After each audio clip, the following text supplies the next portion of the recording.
Febriah dari kelas 11 IPA 6, nomor absen 15, dan di sebelah kanan saya ada Intan Ali Febrian dari kelas 11 IPA 6 absen 17, dan di sebelah kiri saya ada Farid Hidayat dari kelas 11 IPA 6 absen 13. Di sini saya akan mempresentasikan bab 2 pembahasan profil pencipta tari Panji Semirang.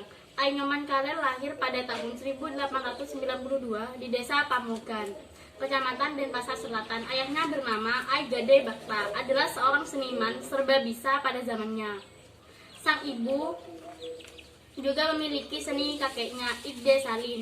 Kemudian darah ayahnya sendiri merupakan guru tari dan tabuh yang punya nama. Khalil sendiri berguru kepada kakek dan ayahnya yang nantinya mewariskan padanya tari nandir, baris kupu-kupu, sisia, kalonarang, wayang wong, dan parwa. Nyoman Khalil tak pernah mengenyam pendidikan formal sebab seingatnya pada tahun 1900 di Denpasar belum dibuka sekolah-sekolah. Namun kemampuannya baik baca tulis, aksara, Bali maupun huruf Latin tak bisa diragukan. Kepandaian ini didapat dari pendidikan non formal di sela-sela kesibukannya memperdalam seni tari dan tabuh.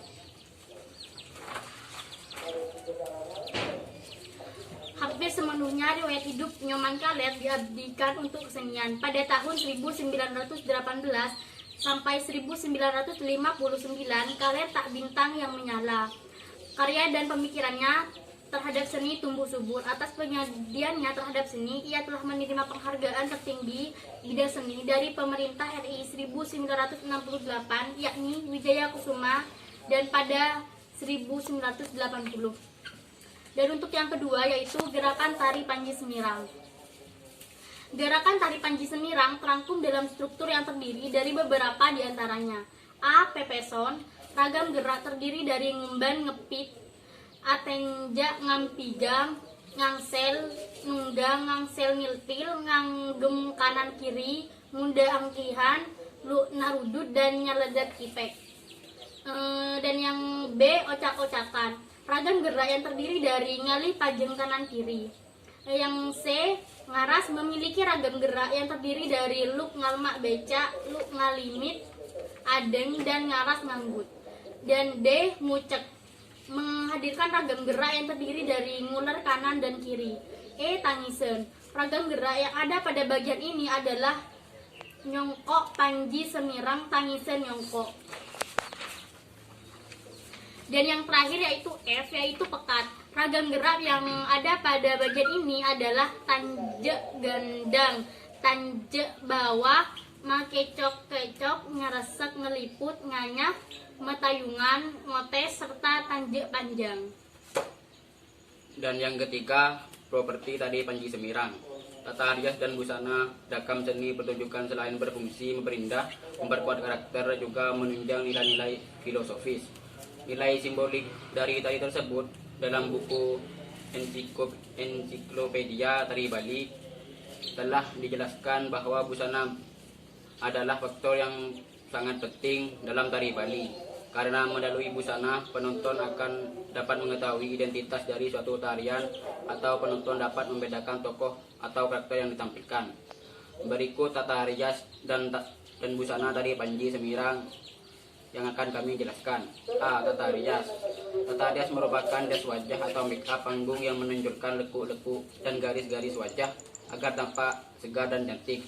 Karena fungsi rias yang utama adalah untuk mempercantik wajah. Adapun tata rias yang utama dalam tari Panji Semirang yaitu alis-alis, eyeshadow warna kuning, biru, merah, bedak warna kuning langsat, bluson warna merah muda, dasar bedak lipstik pindang. B. Tata busana. Melalui tata busana digunakan suatu tarian dapat diketahui karakter tarian yang ditampilkan.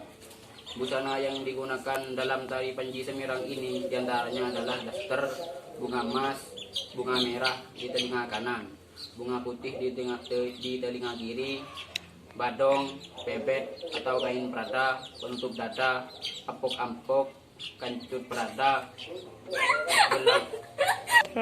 penutup dada, ampok-ampok, kancut prada, gelang kanan, kipas, dan anting-anting. Dan yang keempat, iringan tari Panji Semirang.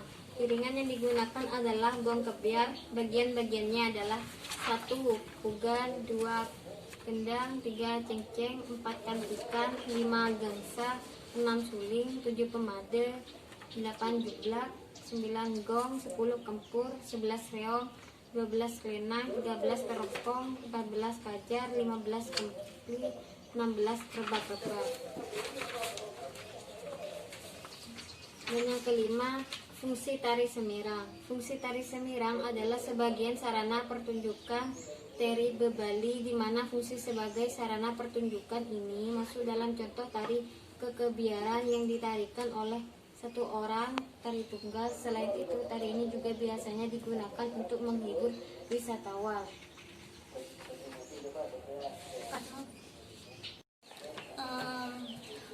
Nah, di sini kami akan menjawab dari pertanyaan. Pertanyaan yang pertama yaitu jelaskan sejarah dari tari Panji Semirang, baik dari segi asal daerah, tahun kapan diciptakan, geografi tokoh penemu, dan silsilah nama dari tari Panji Semirang.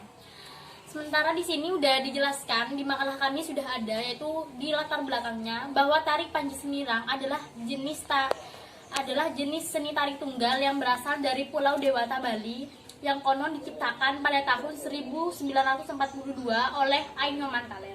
Sejak pertama kali diperkenalkan pada 1942, tari ini semakin lama semakin berkembang dan mulai dikenal oleh masyarakat banyak. Tari Panji Semirang kemudian ditarikan oleh murid Ai Nyoman Kaler, yaitu Luh Cawan. Salah satu ciri khas dari tari ini adalah gerakan yang hampir mirip dengan tari putra. Tari Panji Semirang menceritakan seorang putri raja yang bernama Galuh Candra Kirana yang sedang mencari pasangan hidupnya, yakni Raden Panji. Saking cintanya pada Raden Panji, Galuh Candra Kirana sampai rela menyamar sebagai seorang laki-laki.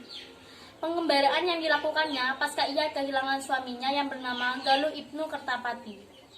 Di dalam Abad Bali, keduanya masih bernama Galuh, berstatus sepasang kekasih. Pada saat pangeran hendak melamar Galuh Candra Kirana, seseorang yang bernama Galuh Liku memberikan kabar bahwa wanita yang akan dilamar oleh pangeran tersebut sedang jatuh sakit dan tiba-tiba menghilang. Kisah percintaan tersebut kemudian digambarkan dan diceritakan kembali melalui sebuah taringan. Tarian inilah yang dinamakan sebagai tari Panji Semirang. Sedangkan di sini kami akan menceritakan profil dari pencipta tari Panji Semirang, yaitu Ai Nyoman Kaler. Tadi saya sudah bacakan juga bahwa Ai Nyoman Kaler lahir pada tahun 1892 di Desa Pamogan, Kecamatan Denpasar Selatan. Ayahnya bernama Ai Gade Bakta, sedangkan ibunya bernama Ni Ketutaro, dan kakeknya Igda Salin. Jika kalian bertanya kenapa tariannya bisa terkenal, soalnya di sini sudah juga dijelaskan bahwa Ai Nyoman Kaler mempunyai darah seni yang diturunkan dari ayahnya, ibunya, serta kakeknya. Ai Nyoman Kaler tak pernah mengenyam pendidikan formal sebab seingatnya sampai tahun 1900 di Denpasar belum dibuka sekolah-sekolah. Namun kemampuannya baik baca tulis, aksara Bali maupun huruf Latin tak bisa diragukan. Kepandaian ini didapat dari pendidikan non-formal di sela-sela kesibukannya memperdalam seni tari dan tabuh. Ai Nyoman Kaler sangat terkesan pada gurunya yang bernama Ai Gusti Gede Candu dan Ai Made Saryada dan Ai Made Nyankan. Cara mengajar gurunya yang luar biasa itu memungkinkan Ai Nyoman Kaler memahami seluk-beluk tari dengan mendalam. Dia pun menjadi murid kesayangannya karena bakatnya yang mengagumkan sampai-sampai sang guru menganugerahkan seekor kuda pada muridnya yang rajin. Ai Nyoman Kaler menguasai hampir seluruh perangkat gamelan Bali dan memahami betul semua gending-gending, pegongan, gender, angklung, seman pagulinangan, dan sebagainya. Dari pengetahuan yang dimiliki, maka Ai Nyoman Kaler telah mulai mengajar sejak tahun 1918. Hampir sepenuhnya riwayat hidup Ai Nyoman Kaler diabdikan untuk kesenian. Dari tahun 1918 sampai ke 1959, Kaler tak bak bintang yang menyala karena karya dan pemikirannya terhadap seni tumbuh subur. Atas pengabdiannya terhadap seni, ia telah menerima penghargaan tertinggi bidang seni dari pemerintah rakyat Indonesia, pada tahun 1968, yakni Wijaya Kusuma.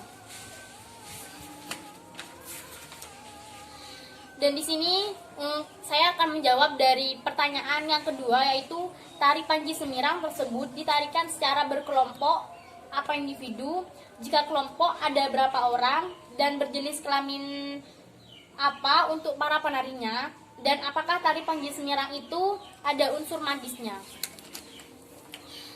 Untuk yang pertama, tari Panji Semirang tersebut ditarikan secara kelompok apa individu. Itu sudah kami jelaskan dari awal penjelasan kami bahwa tari Panji Semirang adalah jenis tari tunggal yang berasal dari Pulau Dewata.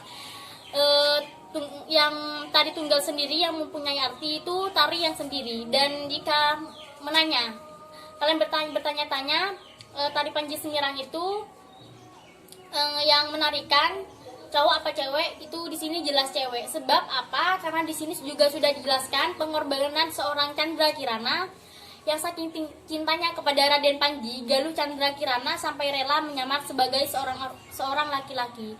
Pengembaraan yang dilakukannya pasca ia kehilangan suaminya yang bernama Galuh Ibnu Kertapaji. Di situ sudah jelas kenapa yang menarikan itu seorang cewek gitu.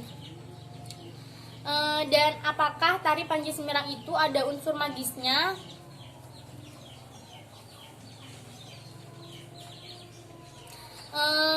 Menurut saya itu tidak ada, karena di sini dari magis itu menurut KBBI Indonesia, menurut Kamus Besar Bahasa Indonesia itu berkaitan dengan hal atau perbuatan magi, dan kata magi itu sendiri berarti sesuatu atau cara tertentu yang diyakini dapat menimbulkan kekuatan gaib. Sedangkan tari Panji Semirang sendiri itu menceritakan sebuah pengorbanan seorang Chandra Kirana dan tidak ada hubungannya sama sekali dengan makhluk-makhluk gaib atau kata-kata magi. Mungkin sekian dari kelompok kami, kurang lebihnya mohon maaf. Wassalamualaikum warahmatullahi wabarakatuh.